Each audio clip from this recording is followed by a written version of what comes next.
E aí pessoal, beleza? Nessa aula eu vou falar um pouquinho sobre o CDI. O CDI ele é um acrônimo para Context and Dependency Injection, ou injeção de contextos e dependências. O CDI ele foi introduzido a partir da versão 6 do JavaE.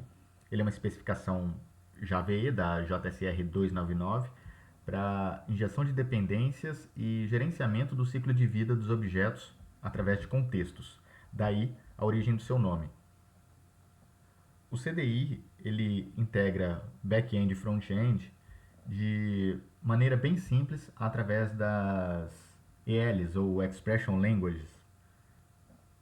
A injeção de dependência ela é um padrão de desenvolvimento para manter o baixo acoplamento entre os módulos de um sistema.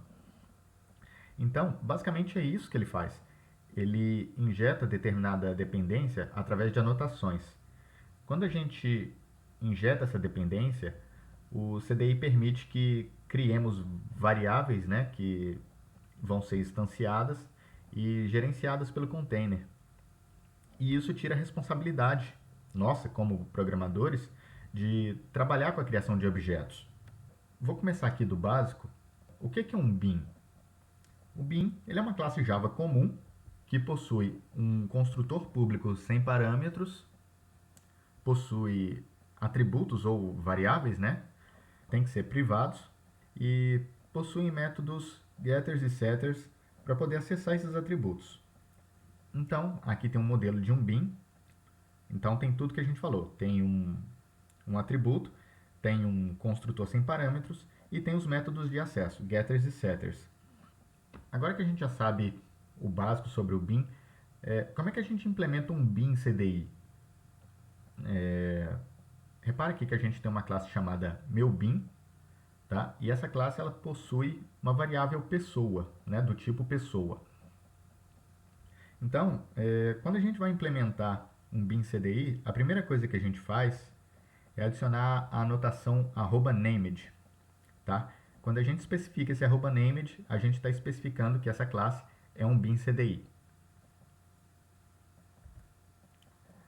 Em seguida, a gente anota o escopo dessa classe, ok? No caso ali eu estou mostrando o request scoped, mas o CDI ele tem outros escopos que a gente vai ver mais à frente. O próximo passo para implementar um bin CDI é implementar a interface serializable, né, que diz que a nossa classe ela pode ser serializada em bytes. E por fim, no caso, a gente já tem um bin CDI definido, então para a gente poder ter acesso a essa pessoa, poder injetar essa pessoa, a gente faz essa injeção através do @inject, ok? Fazendo isso, lá na nossa página XHTML, a gente já consegue acessar os atributos get, set de pessoa, tá? Então, é isso aqui. Reparem que não tem um new, mas ele injeta esse objeto para a gente, permitindo que a gente já faça o uso dele.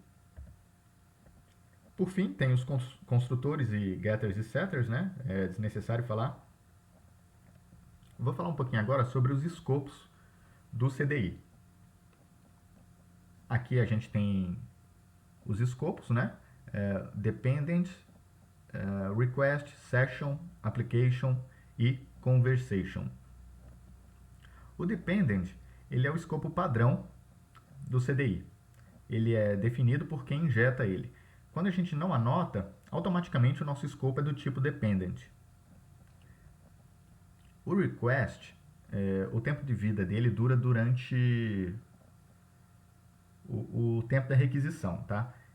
Então, quando a gente cria uma requisição, HTTP ele é destruído quando a resposta é dada ao cliente, como uma página de login, por exemplo.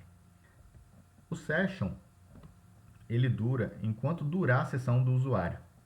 Um bom exemplo de escopo session é um site de compras, porque imagina a seguinte situação: você entra num determinado site e quando você adiciona itens ao seu carrinho de compras, você pode continuar navegando as páginas, pode atualizar, que quando você for consultar o carrinho, os objetos, os itens ainda vão estar lá. O application, ele é compartilhado entre os usuários do sistema. Ele permanece enquanto a aplicação estiver rodando. Como exemplo, deixa eu ver. Imagina esse mesmo exemplo do carrinho de compras. Mas imagine que você abre o outro navegador seu, você está usando o Chrome e aí você abre o Firefox. Então você acessa aquela página e você vê os itens do seu carrinho. Do mesmo jeito que outros usuários também vão ver. Entendeu? Então, o uso disso aqui, você tem que saber como é que você vai usar isso aqui, porque pode ser um desastre. Tá? Ele é compartilhado entre usuários do sistema. O conversation, ele existe durante um tempo de conversação. É definido pelo programador através dos métodos begin e end de um objeto do tipo conversation. Então, esse aqui ele é um pouquinho diferente para a gente usar no projeto, na aplicação. Por quê? Porque ele é o único que a gente tem que definir esses objetos para ele, esse objeto conversation. Então a gente define quando ele inicia e quando ele termina o escopo. Até a próxima aula.